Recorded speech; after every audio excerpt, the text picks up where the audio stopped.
तो ये मान के चलो लगभग लगभग आपके पास 6 महीने बचे हैं। तो क्या सर 6 महीने में चीजें पॉसिबल है? तो कहूंगा पॉसिबल तो है। जिस तरीके से मैंने शुरुआत की थी उस लेवल पे मैं नहीं जा पा रहा, तो क्या मैं इतना लेट हो गया हूं कि स्टार्ट करना अब सही रहेगा? तो क्या अगर मैं आज ठान लूं मन में कि अब जितना टाइम बचा कुचा है उसमें क्या मैं जेईई मेंस में अच्छे मार्क्स ला सकता हूं कि नहीं ला सकता? 44% और ये वाला कितना हो गया बेटा? 7%। 51% तो केवल यहीं से हो गया। यानी कि इतना आसान लेवल में जाके भी हमने 50% स्कोर तो कर ही लिया बेटा। तो इसका मतलब तैयारी मुश्किल नहीं। एक दिन भी खराब कर रहे हो बेटा तो आप सिलेक्शन से कई कदम पीछे भाग रहे हो। तो वो आपके ऊपर डिपेंड कर रहा है कि आप एक्शन लेने में कितना जल्दी करते हो। अगर आप सोचने में समय व्यर्थ करोगे तो बेटा ऑलरेडी 4 महीने तो खत्म हो गए, अगले 4 महीने खत्म होते भी टाइम नहीं लगेगा। कोई बच्चा 14 घंटे पढ़ रहा है डे 1 से, उसको बीट करने के लिए अगर आपको 28 घंटे पढ़ने हैं तो 28 घंटे तो एक दिन में होते भी नहीं। टाइम का गेम नहीं जीत पाओगे यहाँ पे। तो आपको क्या करना पड़ेगा? एक अच्छी प्लान। हेलो हेलो हेलो, नमस्कार, आदाब, सत श्री अकाल। मैं हूं गगन, आपका अपना फिजिक्स मेंटर। आज का यार वीडियो बहुत इंपॉर्टेंट रहने वाला है आप लोगों के लिए। आज का जो एक टॉपिक है, ये मान के चलिए बेटा हर एक बच्चे के मन में रहता है कि यार मैंने अभी तक तैयारी शुरू नहीं की, या फिर बहुत सारे बच्चे ऐसे होते हैं जहां पर उन्होंने तैयारी तो शुरू कर दी है बट सर उस लेवल पे नहीं जा पा रहा जहां पर मैंने सोचा था। जिस तरीके से मैंने शुरुआत की थी उस लेवल पे मैं नहीं जा पा रहा, तो क्या मैं इतना लेट हो गया हूं कि स्टार्ट करना अब सही रहेगा? या मैंने अगर गिव अप कर दिया था, तो क्या अगर मैं आज ठान लूं मन में कि अब जितना टाइम बचा कुचा है उसमें क्या मैं जेईई मेंस में अच्छे मार्क्स ला सकता हूं कि नहीं ला सकता? तो आज का टॉपिक अपना जो डिस्कशन का है वो ये है बेटा कि सबसे पहली बात, हम प्रॉपर जो बात करेंगे वो फिलहाल मेंस के ऊपर बात करेंगे, जेईई मेंस के, वो भी फर्स्ट अटेम्प्ट के ऊपर। सर ऐसा क्यों? सर मेरे को तो आईआईटी बॉम्बे सीएस चाहिए, तो मैं क्यों सर आपकी बात सुनूं? तो मेरी बात ध्यान से सुनो। जिस बच्चे ने जेईई जनवरी का जो मेंस अटेम्प्ट है, अगर वो अच्छा कर लिया बेटा, वो बहुत ज्यादा हाई चांसेस है कि वो आईआईटी में जाएगा। एनआईटी छोड़ दो। रीजन क्या है बेटा आपके पास कि अगर आपका जनवरी अटेम्प्ट ही अच्छा हो गया, खास करके ड्रॉपर लोगों के लिए बता रहा हूं, जो बच्चे ड्रॉप लेके पढ़ रहे हैं उन बच्चों के लिए तो खास कर ये बात है, अगर उन्होंने जनवरी अटेम्प्ट में ही 99 परसेंटाइल से ऊपर मार्क्स ले आए, यानी कि आप टॉप 10,000, 8,000, 9,000 में अगर आपकी रैंक आ रही है, आप हिंदुस्तान के टॉप 10,000, 9,000 बच्चों में हो, टॉप 15,000 बच्चों में भी हो इवन आप, अगर आप उस लेवल पर पहुंचे हो बेटा जनवरी में ही, तो पूरा फरवरी आपके पास बचता है, पूरा मार्च आपके पास बचता है, पूरा अप्रैल आपके पास बचता है, पूरा मई आपके पास बचता है, जून में जाके आपके पास एग्जाम होता है। बात समझ में आ रही है आपको? तो यानी कि आपके पास अगर आप जनवरी अटेम्प्ट को अच्छे से निभा लोगे तो आपकी सेकंड अटेम्प्ट की टेंशन खत्म हो जाएगी। दादा क्या मैं मेंस के बाद दोबारा मेंस की तैयारी करूंगा? नहीं। तू मेंस के बाद प्रॉपर एडवांस की तैयारी भी करेगा तो तेरी मेंस की तैयारी तो ऑटोमेटिकली होगी ही होगी। और अगर नहीं भी हुई, तेरा फर्स्ट अटेम्प्ट में अच्छे खासे नंबर आ रखे हैं। तो याद रखना बेटा, ये जो मौका है वो आपको बार बार जीवन जिंदगी नहीं देगी। मैंने यहां पर स्पेशली लिखा है, इज इट टू लेट? देखो ऐसा है, सही मायने में बात की जाए तो हाँ भैया लेट तो है, लेट तो है। क्योंकि अगर मैं एक बात करूं ड्रॉपर बच्चे की भी, तो वो अप्रैल से अपनी तैयारी स्टार्ट कर देता है। क्योंकि मैं ड्रॉपर का इसलिए एग्जांपल दूं क्योंकि ड्रॉपर वाले बच्चे के पास सबसे कम टाइम है, तो उस बच्चे ने अपनी तैयारी जो की है वो अप्रैल से स्टार्ट कर देनी चाहिए आइडियली। हाँ sir, April, May, June and even July, जुलाई के आखिरी 2-4 दिन बचे हुए हैं जब आप ये वीडियो देखोगे, तो यानी कि जुलाई भी खत्म सा हो गया सर। यानी कि अपने 4 महीने खत्म हो गए। अब बचे कितने? 6 महीने, वो भी शायद पूरे ना बचे हो, क्योंकि जनवरी में भी 20 जनवरी के आसपास तो अपना जो ट्रेंड होता है उस हिसाब से 20 जनवरी के आसपास तो पेपर आ जाएगा। किसी का 20 को होगा, किसी का 25 को होगा। तो ये मान के चलो लगभग लगभग आपके पास 6 महीने बचे हैं। तो क्या सर 6 महीने में चीजें पॉसिबल हैं? तो कहूंगा पॉसिबल तो है। क्या चीजें आसान रहने वाली है? नहीं बेटा, है ना। झूठी बात नहीं करेंगे, बिल्कुल एकदम प्रैक्टिकल बातें करेंगे कि क्या चीजें बिल्कुल आसान रहने वाली है। तो अगर बेटा 6 महीने में ही पूरी तैयारी हो जाती, तो बेटा 2 साल बच्चे क्यों इतनी ज्यादा मेहनत कर रहे होते? तो बात यह है कि अगर हम में कहीं ना कहीं कमी थी, तो हमें उन कमियों को पूरा करने के लिए अब एफर्ट्स भी ज्यादा मारने पड़ेंगे। अगर आप एक रेस में भागना शुरू करते हो सेम पॉइंट पर, सेम पॉइंट से, और पहुंचना भी सेम मंजिल पर है, और आप शुरू करते हो 2 मिनट बाद, और रेस पूरी 10 मिनट की है मान लेते हैं, या फिर जो पहला बंदा है वो 10 मिनट में पहुंच जाता है, तो अगर आपको उससे बीट करना है बेटा और आपने 2 मिनट बाद चालू किया है तो आपको और ज्यादा तेज भागना पड़ेगा। क्या मेरी बात क्लियर है? सिंपल लॉजिकल बात सर, बिल्कुल क्लियर है, कोई दिक्कत नहीं है। तो आज का मुद्दा यही है बेटा कि हम क्या जनवरी अटेम्प्ट में 99 परसेंटाइल या उससे भी ऊपर स्कोर कर सकते हैं क्या? Yes you can do it, trust me. ये पूरी वीडियो है, उसमें से 60-70% जनरल बातें भी होंगी और 40% 30% जो बातें हैं वो फिजिक्स को लेके होंगी, क्योंकि फिजिक्स बेस ज्यादा है। ठीक है जी, क्योंकि मैं फिजिक्स का मास्टर हूं तो फिजिक्स के बारे में ज्यादा जानता हूं। ठीक है जी, आइए आगे बढ़ते हैं।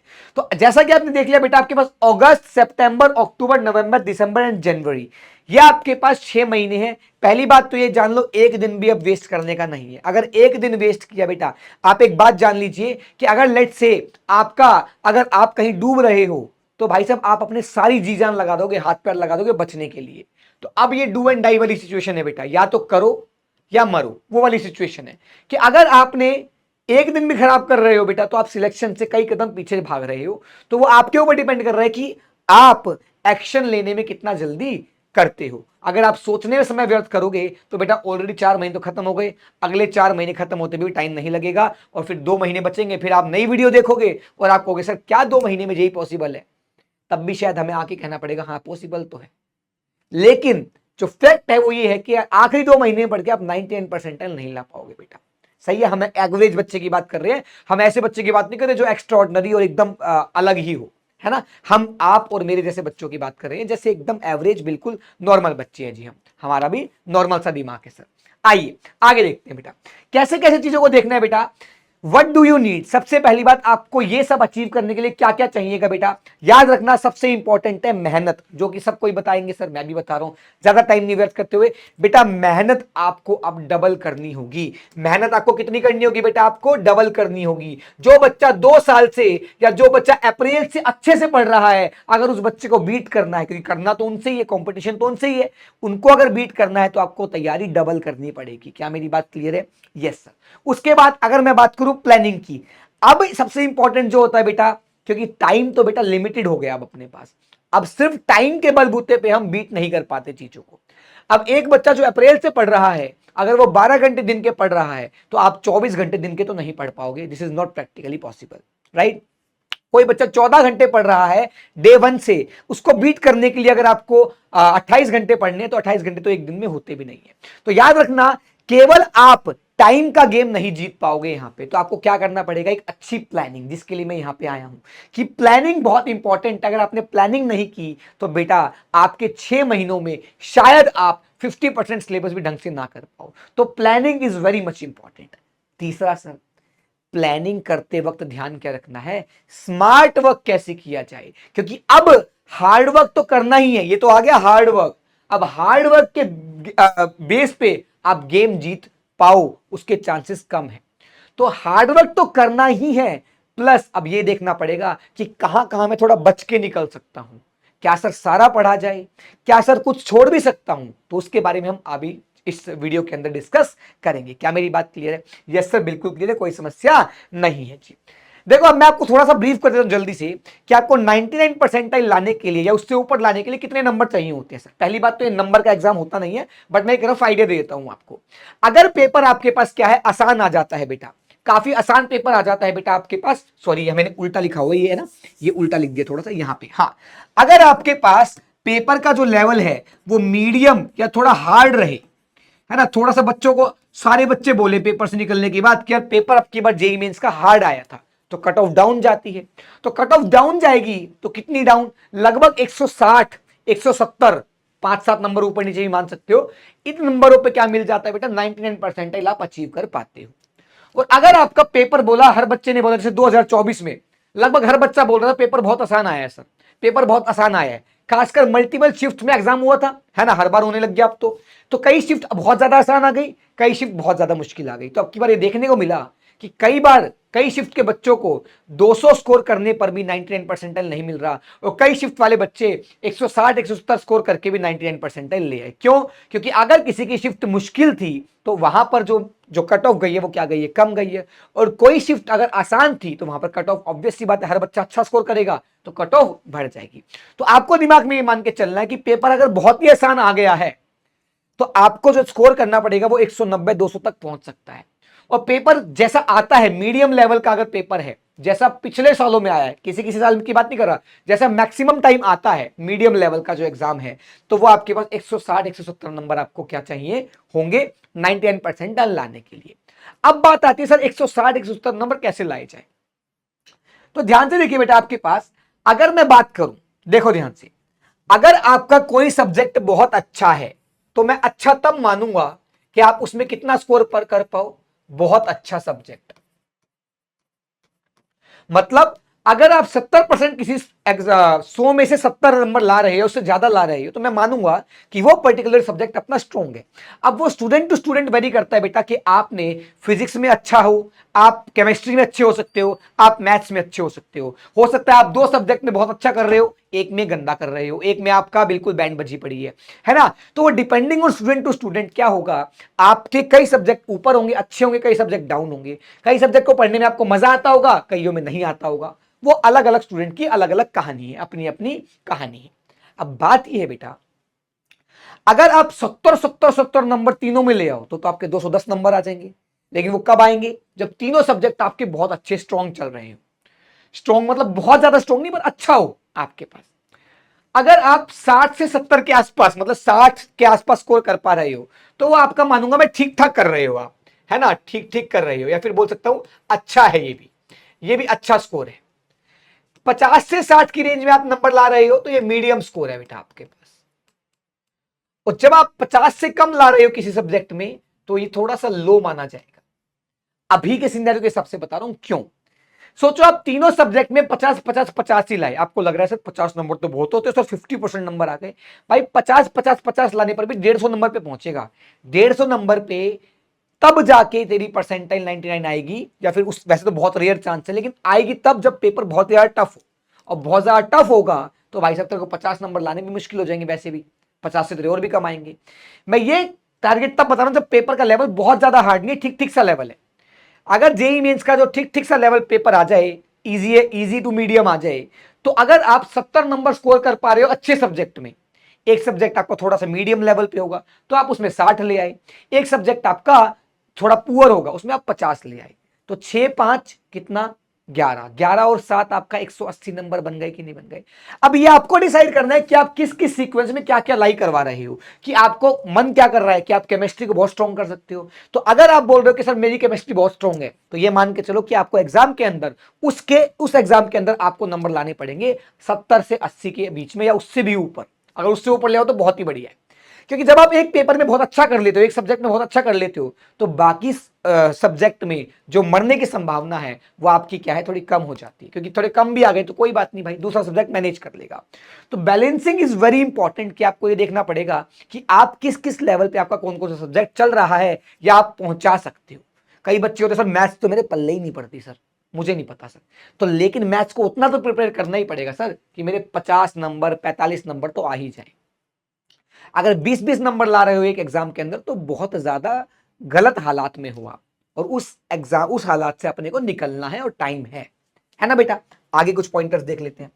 अब बात आती है बेटा आपके पास, ध्यान रखना, अभी आपके पास 6 महीने हैं सर, 6 महीने मतलब 6 इंटू 30 180 दिन है सर 180 दिन में तो मैं बहुत बढ़िया सिलेबस कर लूंगा ना। पहली बात तो 180 दिन भी कोई बहुत ज्यादा नहीं है, पहली बात। दूसरी बात, तेरे पास 180 दिन है ही नहीं। जो तेरे पास ये वाला टाइम है बेटा, जो तेरे पास ये वाला टाइम है, यानी कि 15 दिसंबर के बाद से लेके एग्जाम तक का time, only revision, only revision. अगर तू सोच रहा है कि तेरा पेपर 20 जनवरी को है और तू भाई 19 जनवरी तक भी अपने चैप्टर पढ़े जा रहे भाई सब, कुछ नहीं होगा।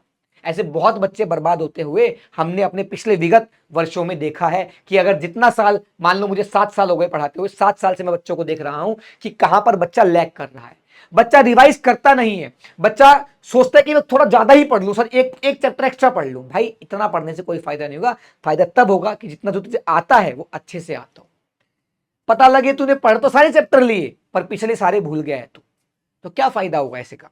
इसका मतलब अगर तू 80-90% भी पढ़ रहा है लेकिन तुझे सब कुछ याद है, तेरे माइंड में वो चीज रिटेन्ड है, तो आप क्या कर पाओगे, इस चीज को बहुत अच्छा पेपर जा पाएगा आपका। क्लियर? Yes sir. तो आपके पास यहां पर 30 दिन अगस्त के, 30 31 है ना, मैं 30 मान लेता हूं एवरेज, 30 यहां के, 30 यहां के, 30 यहां के, एंड आपके पास 15 यहां के। कितने दिन हो गए बेटा आपके पास? तो 4 3 12, लगभग आपके पास 130 135 दिन है। अब आपको डिसाइड करना है 130 135 दिन में हमें किस तरीके से पूरे करिकुलम को निभाना है।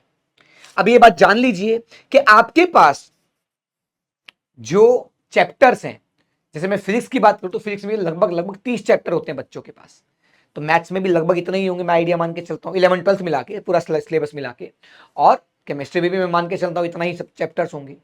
तो रफली आपको 80 से 90 चैप्टर्स पढ़ने हैं।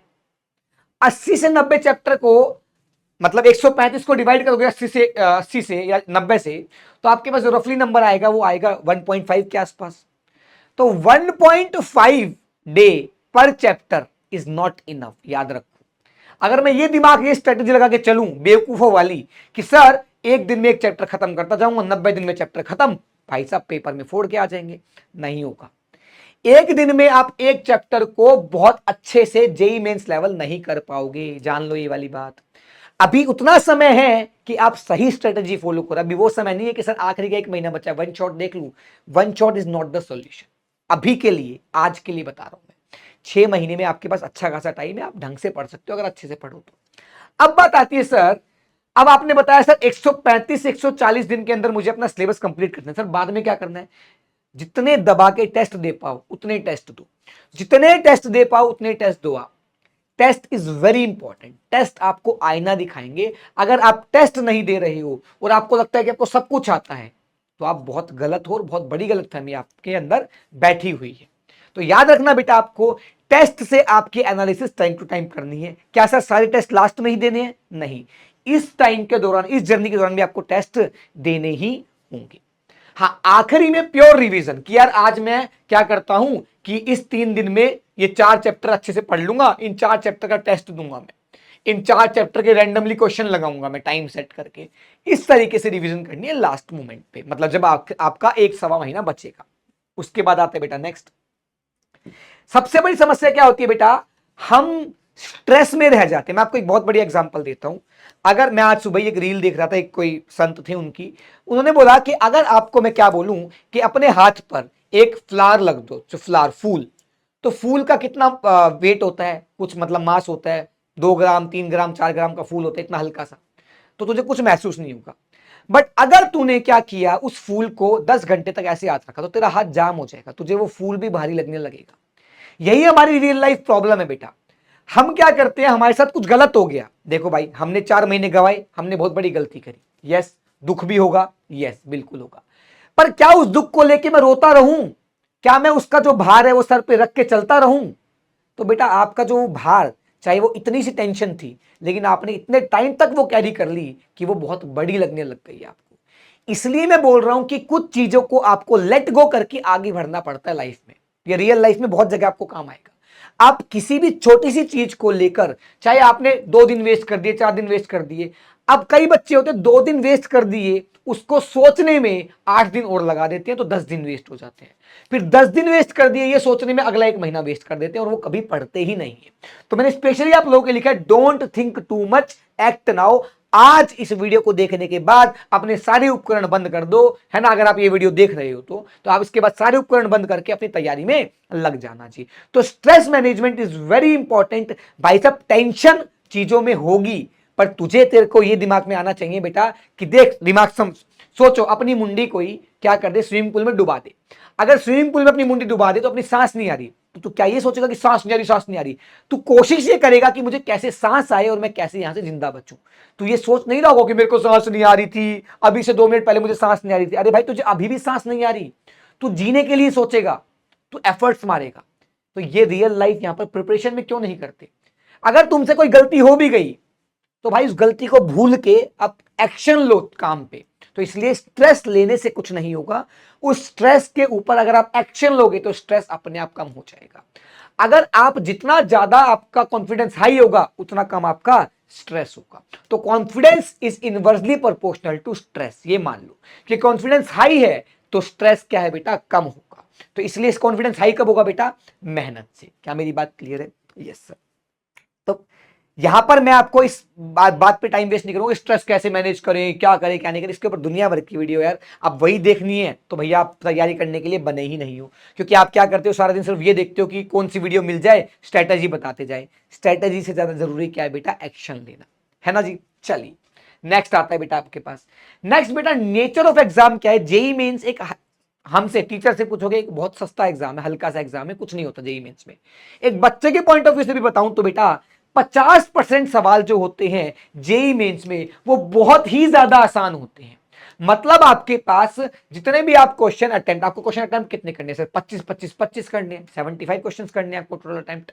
तो जो 75 के जो आधे क्वेश्चन है, लगभग 35-40 क्वेश्चन जो है वो आपको बहुत ही ज्यादा एकदम ऐसे अगरबत्ती लेवल के मिलेंगे, बिल्कुल ही लो लेवल के, जो आप तब भी कर पाओगे अगर आपने एक बोर्ड्स लेवल की अच्छे से प्रिपरेशन करी है, या आपने एक फॉर्मूले आपको हर एक चैप्टर के अच्छे से आते हैं और अप्लाई करना आता है। मेन बात ये मान सकते हैं 30-40% जो पेपर है बेटा वो मीडियम लेवल का आता है, जिसमें थोड़ा दिमाग लगता है, जिसको देख के लगता है कि हाँ यार कॉम्पिटिटिव एग्जाम है भाई ये।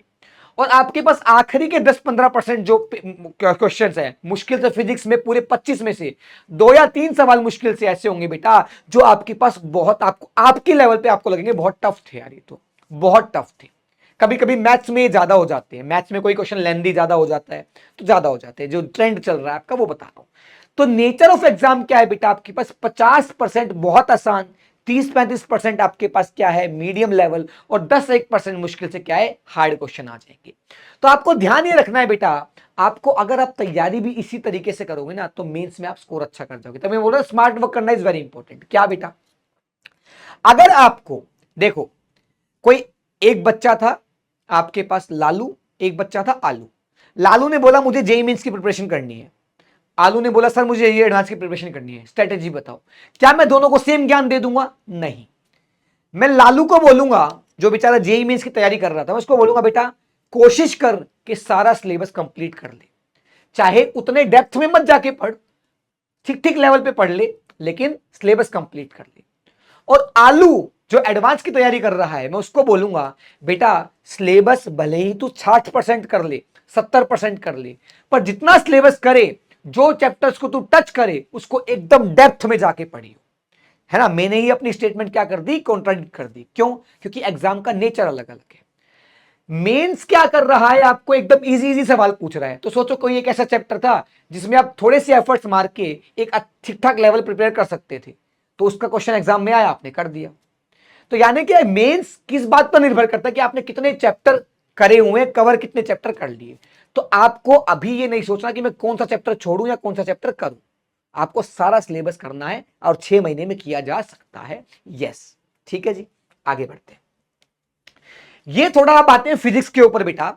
ये 2023 का आपके पास क्या है ट्रेंड है बेटा, कि 2023 में जो भी पेपर आया, जितनी भी शिफ्ट्स आई है ना, 2023 में जितने भी मतलब 2 सेशन हुए, 2 सेशन में मल्टीपल शिफ्ट हुई, तो सारे मिला के जब हमने एवरेज आउट किया तो देखा कि जो ऑसिलेशंस एंड वेव है बेटा, सबसे पहले फिजिक्स में अपने पास चैप्टर्स कौन कौन से आते हैं सर, स्ट्रेट लाइन वाला सर, प्लेन वाला, फिर उसके बाद sir NLM, sir friction, sir circular motion, sir work power energy, sir centre of मास वाला चैप्टर, सर रोटेशनल मोशन। ये मोटा मोटा ये चैप्टर्स आते हैं। ये सारे चैप्टर्स मिला के एक यूनिट बनाते हैं जिसको बोलते हैं मैकेनिक्स। आप बच्चों को पता होगा जो मैकेनिक्स है बेटा वो बहुत ज्यादा हाई वेटेज रखती है, हमेशा याद रखना। और सबसे ज्यादा बच्चों की गड़बड़ ही यही होती है। क्या सर मैकेनिक्स छोड़ दूं अगर टफ लग रही है तो? नहीं, अभी बताया छोड़ना कुछ नहीं है, क्योंकि ये एग्जाम ऐसा है जहां पर तू कम भी पढ़ लेगा तो काम चल जाएगा। तुझे अगर बेसिक काइनेमेटिक्स की इक्वेशंस आती हैं, तुझे बेसिक बेसिक हर चैप्टर का आता है, बहुत हार्ड लेवल नहीं कह रहा, पर तुझे हर चैप्टर में तूने 100-125 क्वेश्चन किए हुए हैं, तो तेरा वो चैप्टर इतना तैयार हो जाएगा कि तू जेई मेंस के जो सवाल है वो प्रोबेबिलिटी है कि तू कर ही लेगा मैक्सिमम सवाल। तो मैकेनिक्स तेरे पास 35% आई बेटा 2023 में। मैकेनिक्स के अंदर कितने चैप्टर हो गए बेटा, अगर मैं टेक्निकली गिनूं वो हटा रहा हूं शुरू के चैप्टर, जो वेक्टर होता है ये चैप्टर नहीं होते, तो टूल्स हैं आपके पास। चैप्टर कौन सा? Motion straight line, motion in a plane, फिर न्यूटन लॉज ऑफ मोशन, फिर आपके पास work power energy, friction chapter अलग से पढ़ाते हैं हम, friction, circular motion, rotational dynamics, centre of mass और मोशन ऑफ पार्टिकल्स, इस टाइप से। तो ये 7-8 चैप्टर मिला के आपके पास क्या बनता है, मैकेनिक्स बनता है। इसलिए यहां से बहुत ज्यादा पार्ट आता है। और ये एक ऐसा पार्ट है बेटा जो यहां पे तो काम आता ही है, लेकिन ये पूरी फिजिक्स का बेस बनाता है। तो ये पढ़ना बहुत इंपॉर्टेंट हो जाता है बेटा आपके लिए। फिर 2023 में देखा गया कि हीट एंड थर्मोडायनेमिक्स, ये अपने आप में एक यूनिट, इसके अंदर छोटे छोटे 2-3 चैप्टर आ जाते हैं। थर्मोडायनेमिक्स हो गया, हीट ट्रांसफर नाम का एक चैप्टर हो गया, फिर आपके पास काइनेटिक थ्योरी ऑफ गैसेज हो गया, इस तरीके से कैलोरीमेट्री हो गया। ये 3-4 चैप्टर मिला के लगभग 7% आया।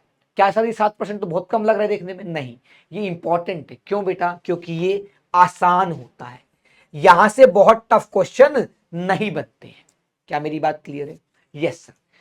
ऑप्टिक्स सर 12th में आता है ऑप्टिक्स। ऑप्टिक्स के अंदर 2 ऑप्टिक्स होती है बेटा आपके पास, एक रे ऑप्टिक्स और एक वेव ऑप्टिक्स। कहने में बेटा ये बहुत बड़े बड़े चैप्टर हैं, खासकर रे ऑप्टिक्स क्या है, बहुत बड़े बड़े, ज्योमेट्रिकल ऑप्टिक्स भी बोल देते हैं इसको, ज्योमेट्रिकल ऑप्टिक्स। रे ऑप्टिक्स को क्या बोल देते हैं? Geometrical optics. तो ज्योमेट्रिकल ऑप्टिक्स अपने आप में काफी बड़ा टॉपिक है, मतलब चैप्टर है। उसके बाद वेव ऑप्टिक्स थोड़ा छोटा है। अब इन दोनों को मिला के ऑप्टिक्स, सिर्फ 2 चैप्टर को मिला के पूरी ऑप्टिक्स बन रही है, जो कि 9% के आसपास कंसिडर करती है। तो ऑप्टिक्स भी अपने लिए क्या हो जाती है बेटा? इंपॉर्टेंट हो जाती है। और अभी कहोगे सर आप तो सब इंपॉर्टेंट बोल रहे हो, तो मैं तो पहले ही बोल चुका बेटा, अभी हमें सब कुछ पढ़ना है। अभी मैं आपको रियलाइज कराने आया हूं कि हमारे पास टाइम है, अगर आप सही प्लानिंग के साथ चलोगे तो आप कर ले जाओगे। आगे बढ़ते हैं बेटा। ऑसिलेशंस एंड वेव, ये एक ऐसा टॉपिक है जो आप थोड़ा सा स्किप कर सकते हो। उसका रीजन है बेटा, क्योंकि थोड़ा टफ भी होता है, ये थोड़ा सा टफ होता है। तो इसका कम से कम आपको क्या करना है? फॉर्मूला बेस्ड लेवल तैयार कर लो। Formula based level, formula level मतलब इसके हमें उतनी तैयारी कर लेनी है कि एटलीस्ट अगर अपना क्या है बेटा, फॉर्मूले वाला क्वेश्चन आ गया तो हम कर ले जाए, इतना तो कम से कम कर सकते हो आई गेस। इलेक्ट्रोमैग्नेटिज्म बेटा क्या है? काफी बड़ा यूनिट होती है ये। 12th की जब आप एनसीईआरटी उठाओगे तो पूरे जो शुरू के 6-7-8 चैप्टर होते हैं वो इलेक्ट्रोमैग्नेटिज्म में आते हैं।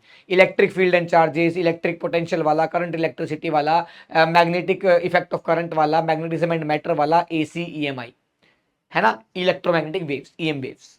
तो आपके पास ये 6-7 चैप्टर मिला के या 8 चैप्टर मिला के क्या बनता है? इलेक्ट्रोमैग्नेटिज्म बनता है। पर जो ये यूनिट होती है बेटा, ये जनरली बच्चों के हिसाब से ईजी लगती है बच्चों को, या मीडियम यूनिट है ये, मीडियम यूनिट, मीडियम लेवल होता है इसका। ये लेवल मतलब जैसे मैकेनिक्स में खुद कह रहा हूं बच्चों को मुश्किल लगती है, लेकिन इलेक्ट्रोमैग्नेटिज्म बच्चों को मुश्किल ज्यादा नहीं लगता। और मॉडर्न फिजिक्स ऐसी चीज है जो हर एक बच्चा और हर एक टीचर ये बोलता है कि इसको तो छोड़ना ही नहीं है। ये सबसे इंपॉर्टेंट हो जाती है बेटा अपने लिए, सबसे इंपॉर्टेंट, सबसे इंपॉर्टेंट, सबसे आसान। एक बात समझो, अगर मैं मॉडर्न फिजिक्स बहुत अच्छे से कर लूं और मेरा हीट एंड थर्मोडायनेमिक्स अच्छे से कर लूं और मेरा इलेक्ट्रोमैग्नेटिज्म अच्छे से कर लूं, तो कितना हो गया बेटा? 25% लगभग, 18% ये मान लो लगभग, इसको एक यहां जोड़ लो, 27, 27 और 17 कितना हो गया बेटा आपके पास कुल मिला के? ये हो गया है आपके पास 44%। और ये वाला कितना हो गया बेटा? 7%। 51% तो केवल यहीं से हो गया। यानी कि इतना आसान लेवल में जाके भी हमने 50% स्कोर तो कर ही लिया बेटा। तो इसका मतलब तैयारी मुश्किल नहीं है। यही सिमिलर सा ट्रेंड आपको 2024 में देखने को मिला। ऑप्टिक्स 7% हो गया, हीट थर्मोडायनेमिक्स 7% हो गया, मैकेनिक्स वहां पर 35% था, यहां पर 36% हो गया। ठीक है, इलेक्ट्रोमैग्नेटिज्म वहां पर 26-27% यहां 31% हो गया। उसके बाद मॉडर्न फिजिक्स वहां पर कुछ 17-18% था, यहां पर 14% हो गया।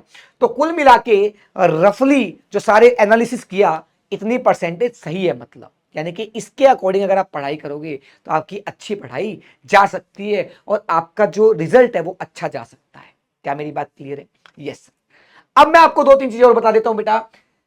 जो लास्ट 1-2 साल 2024-23 के अंदर जब एनालिसिस किया गया, तो जो ये चैप्टर है बेटा, ये चैप्टर पे से जो ये पीले कलर में लिखे हुए हैं, लगभग 50% पेपर आया।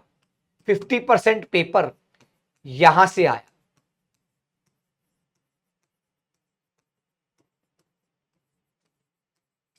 इसका मतलब लाले क्या बोल सकते हैं हम कि यहां पर आपके पास जो ये चैप्टर है, जिसमें मैं कुछ और टिक कर देता हूं, जैसे करंट इलेक्ट्रिसिटी है, very very important, unit and measurement very very important, कि करना ही करना है। उसके बाद सर फ्लूइड्स को कर लेना जरूर, डुअल नेचर को जरूर कर लेना।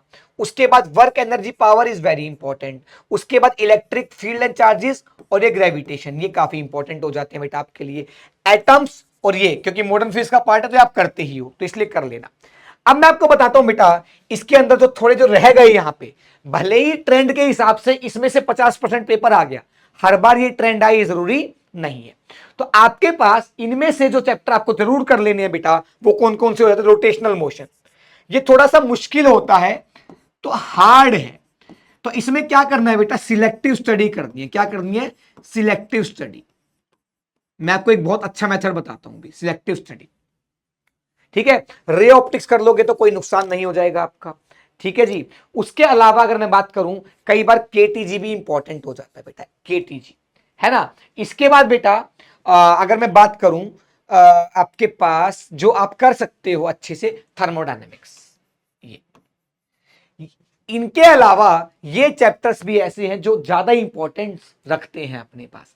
आपको ध्यान में क्या रखना है, मेरी बात सुनना, मैं एंड कर देता हूं, बहुत ज्यादा मुझे इसके ऊपर चर्चा नहीं करनी है। ध्यान से सुनिएगा बेटा, आपके पास मैं आपको एक बात बता देता हूं। आपको अब क्या करना है, पहली बात तो कोशिश करने की पूरा सिलेबस करूं मैं, ठीक है सर।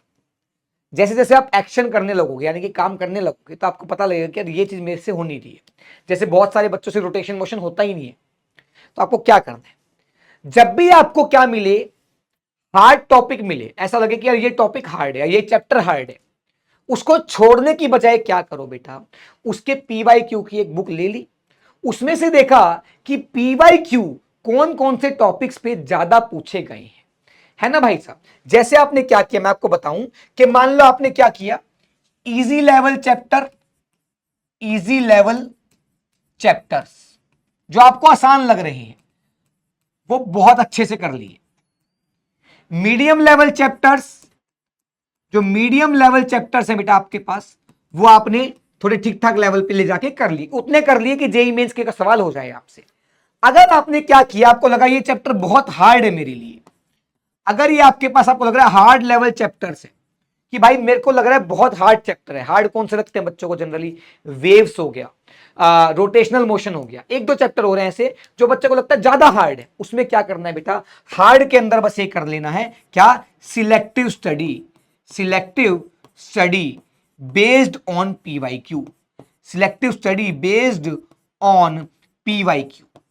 पीवाईक्यू बेस्ड आपको क्या कर लेना बेटा, स्टडी कर लेना है। मतलब आपने देखा कि इतना बड़ा चैप्टर था, पर टॉपिक तो यार दो या तीन, मतलब जो सवाल तो यार दो या तीन टॉपिक्स पे से ही आ रहे हैं, तो उन दो या तीन टॉपिक को स्ट्रॉन्ग कर लिया, तो भाई तू उस बच्चे से आगे निकल गया जिसने पूरे चैप्टर में 1 महीना लगा दिया था करने में। क्या मेरी बात क्लियर है?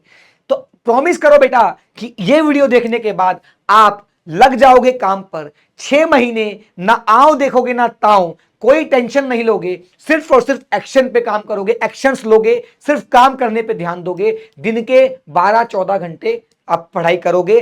अगर आप तैयार हो, अगर आपको ये वीडियो लगे कि हाँ यार ठीक ठाक समझा दिया सर ने, बता दिया, तो भाई कमेंट्स में मुझे प्रॉमिस करके जाना कि सर यस प्रॉमिस सर, अब 6 महीने 7 महीने बाद मिलेंगे और रिजल्ट के साथ मिलेंगे। तो आई होप आपको यहां तक की सारी जो बातें हैं समझ में आ गई होंगी। बहुत ज्यादा स्ट्रेटजीज के चक्कर में मत पड़ो, केवल और केवल अब काम पे ध्यान दो। ये सारा का सारा पैटर्न, सारा का सारा एनालिसिस फिजिक्स का मैंने आपके सामने कर दिया है।